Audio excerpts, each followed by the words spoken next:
Welcome to this explainer. Okay, today we are going to look at exactly how to pragmatically bypass third-party API dependencies so you can keep your integrations running seamlessly. Honestly, if you've ever been totally stalled by an external service, one you have absolutely no control over, well, this is the exact solution you've been looking for. So, let's dive right into this highly relatable nightmare scenario. Picture this. You're under a strict deadline, right? You need to test a really crucial integration. But suddenly, your production payment gateway starts throwing a 503 service unavailable error because of some regional outage. Or, hey, maybe you've been testing so thoroughly that you hit a 429 too many requests rate limit just because you maxed out your allowed API calls. Suddenly, your entire testing pipeline just grinds to a total halt. You're completely blocked by a service you don't even own. It's incredibly frustrating. But here's where Postman mock servers come in. They literally swap out the chaos of a broken API for the calm, soothing predictability of a virtual endpoint. Instead of dealing with unpredictable real-world outages or super strict rate limits, a mock API consistently gives you exactly what you need. It's like having a reliable 200 OK status with predictable test data completely on your own terms. It's a total game changer. So here is our rescue plan for today. First, we'll cover what Postman mock servers are. Second, creating a mock server. Third, injecting dynamic data. And fourth, bypassing those pesky production outages. All right, let's jump into section 1, what Postman mock servers actually are. At its core, a Postman mock server is essentially a virtual service that simulates a real API's behavior. Think of it kind of like a stunt double for your backend. It accepts requests and returns predefined example responses. What this means in practice is that it completely removes the backend from your critical path. By simulating the API server, mocks effectively isolate your dependencies. This ensures that your QA teams, your support engineers, your front-end devs, they never have to sit around waiting for the back-end team to finish an implementation or for a third-party vendor to fix an outage. You just get to keep building and testing in parallel. Now, you might be thinking, great, how much is this virtual infrastructure going to cost me? Well, actually, scratch that. You don't need to worry about it.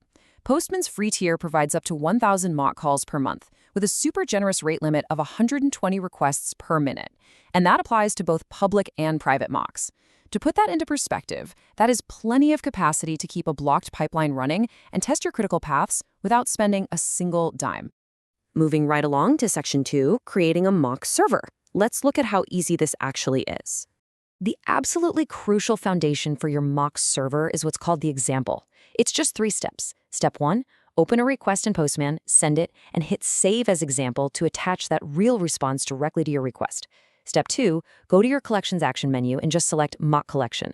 Postman immediately spins up a virtual server based on those exact examples you just saved. Step 3, Postman hands you a generated mock URL. You just copy that, swap out your real base URL in your testing environment, and boom, instantly your tests are routing right to the mock. And you've got total control over visibility here too.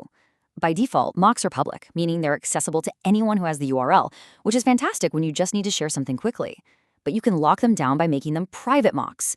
Those require a Postman API key passed in an X API key header, perfect for secure internal testing. Oh, and for developers needing ultra-fast feedback, you can even run local mocks directly in your native Git branch. That gives you near zero latency because you aren't waiting around for internet round trips. Okay, on to section 3, injecting dynamic data. This is where things get really fun.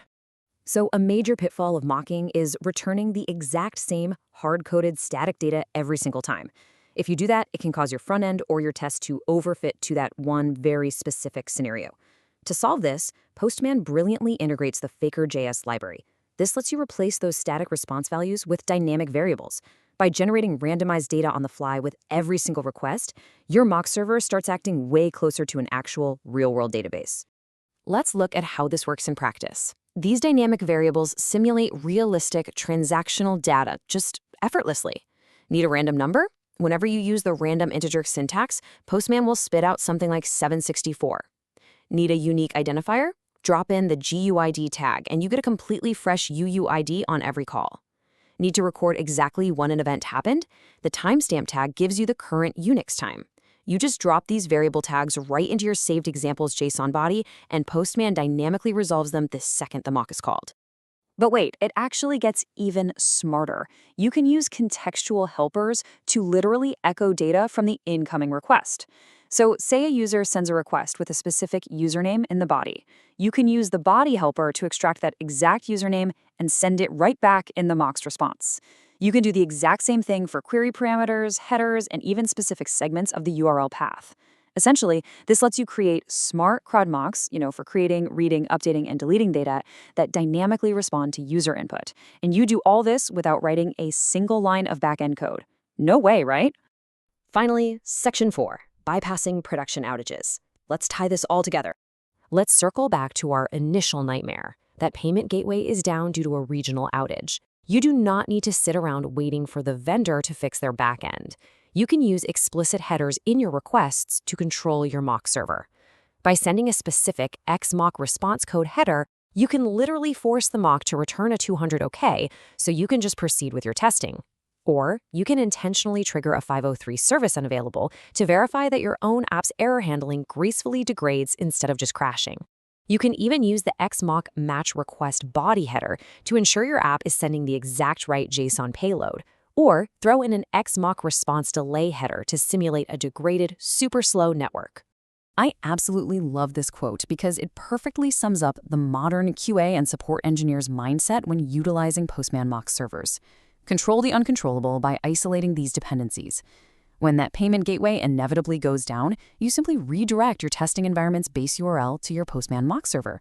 You simulate the successful payment, and your internal integration testing just continues without a single hiccup. So, I want to leave you with this final provocative thought. If your critical backend dependency goes down tomorrow, is your testing pipeline actually ready to pivot? Implementing mock servers today ensures that your development and your testing never stall out. No matter what happens to your external APIs out there in the wild, your team maintains its momentum. So start saving those examples, spin up a mock, and take back control of your integrations. Thanks so much for joining me on this explainer, and hey, happy testing.